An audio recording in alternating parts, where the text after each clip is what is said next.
مولا رضا علیہ السلام کا معجزہ سناؤں۔ کتاب کا نام ہے کرامات رضوی۔ شیخ علی اکبر مروج رحمۃ اللہ علیہ نے اپنی کتاب میں یہ واقعہ لکھا، افسانہ نہیں ہے، کہ کتابوں سے نقل کی گئی باتیں۔ فرماتے بہت پہلے زمانے میں لوگ امام رضا کی زیارت کو جاتے تھے تو قافلے گزرتے تھے۔ ایک جگہ سے جب قافلہ گزرا اور مشہد کے لیے جانے لگا تو وہاں پہ ایک چائے خانہ تھا، لوگوں کو چائے شائے پلاتے تھے، قافلے رکتے تھے، اپنی تھکاوٹ کو دور کرتے تھے۔ تو ایک شخص کہتا ہے جب میں چائے پی کے نکلا تو اس چائے کی دکان کہیں اس سے باہر ایک جگہ تھی، ایک سائے میں ایک بوڑھا شخص تھا، اس کے بیٹے وہاں پہ لا کے اس کو بٹھا کے چلے گئے، لیکن یہ نابینا تھا۔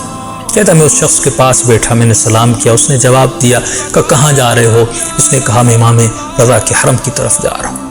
اس شخص نے کہا کہ 4-5 سال ہو گئے میری آنکھیں نہیں ہیں، میں مشہد جا نہیں سکا، میرے بچے بڑی میری خدمت کرتے ہیں، یہاں پر لاتے ہیں اور مجھے بٹھاتے ہیں، لیکن بڑی دل کی تمنا ہے، اب ان کو کیسے کہوں میں نابینا ہوں، میں بچوں کو زیادہ تکلیف دینا نہیں چاہتا، میں تم سے ایک سوال کرنا چاہتا ہوں، اگر تم میری بات کو مان لو۔ اس نے کہا جو کہو، کہ جب مشہد جاؤ تو امام رضا کے حرم کی یا قبر کی تھوڑی سی مٹی میرے لیے لانا تاکہ اپنی آنکھوں کو لگاؤں، شاید ان آنکھوں کو شفا مل جائے۔ یہ شخص کہتا ہے آپ دعا کریں میں خیریت سے جاؤں اور واپس آؤں، میں آپ کے لیے ضرور مٹی لاؤں گا۔ یہ شخص کہتا ہے میں اٹھ کے چلا گیا، مولا کی زیارت کی، زیارت کرنے کے بعد پھر اسی راستے سے واپس پلٹا، کیونکہ جتنے قافلے جاتے تھے اسی گاؤں سے جاتے تھے، اسی گاؤں سے واپس آتے تھے، اور بوڑھے نے کہا تھا جب واپس آؤ گے میں روزانہ اسی جگہ پہ بیٹھتا ہوں، بس وہ مٹی مجھے لا کر دینا۔ کہتا جیسے میں اس گاؤں میں پہنچا میں نے کیا دیکھا، اسی چائے خانے کے دکان کے باہر یہ بوڑھا بیٹھا ہوا ہے۔ اب جیسے میری نگاہیں سے بورے پر پڑی میں پریشان ہوا، کیونکہ میں کمپلیٹلی بھول گیا تھا کہ اس نے کہا تھا میرے لیے وہ تھوڑی سی مٹی لانا۔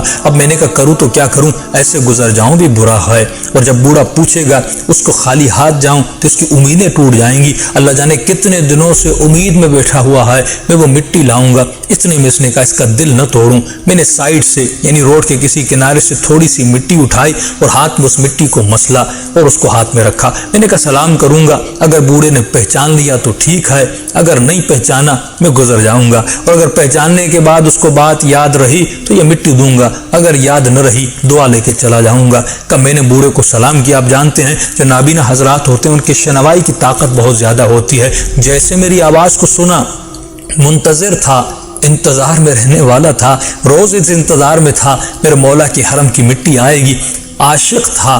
جیسے اس نے آواز کو سنا پہچان لیا کہ ظاہر جلدی ادھر آؤ، میری مٹی مجھے دو کہ امام رضا کے حرم سے میں نے تمہیں کہا تھا۔ اب کہتا ہے میں نے جیب سے وہ مٹی نکالی جو حرم کی نہیں تھی، میں نے اس کے دل کو رکھنے کے لیے روڈ کے کنارے سے وہ مٹی اٹھائی تھی، میں نے وہ مٹی اس کے ہاتھ میں دی۔ کہتا ہے بوڑھے نے جیسے مٹی لی، شوق عشق سے اور محبت سے اس کا وجود کانپنے لگا، اور کانپتے کانپتے آنکھوں سے آنسو بہنے لگے۔ اس نے اس مٹی کو اپنی آنکھوں پہ لگانا شروع کر دیا، یہاں تک کہ مٹی گیلی ہو گئی اس کے آنسوؤں سے۔ جیسے اس نے آنکھوں میں رگڑنا شروع کیا اور آنکھوں کو مٹی سے صاف کرنا شروع کر دیا، کہتا میں نے کیا دیکھا، اس کی آنکھوں میں بینائی آ گئی، یہ دیکھنے لگ گیا۔ اب یہاں میں بھی خود کو روک نہ سکا، ضبط پا نہ سکا، میں بھی رونے لگا۔ میں نے کہا بوڑھے معذرت چاہتا ہوں، مجھے معاف کرنا، یہ مٹی مولا کے حرم کی نہیں ہے، واللہ مولا کے حرم کی نہیں ہے، میں نے سائڈ سے اتاری ہے۔ اس نے رو رو کر کہا اگر حرم امام رضا کی مٹی نہیں ہے تو کیا ہوا، اس مٹی پر امام رضا کا نام بھی تو ہے،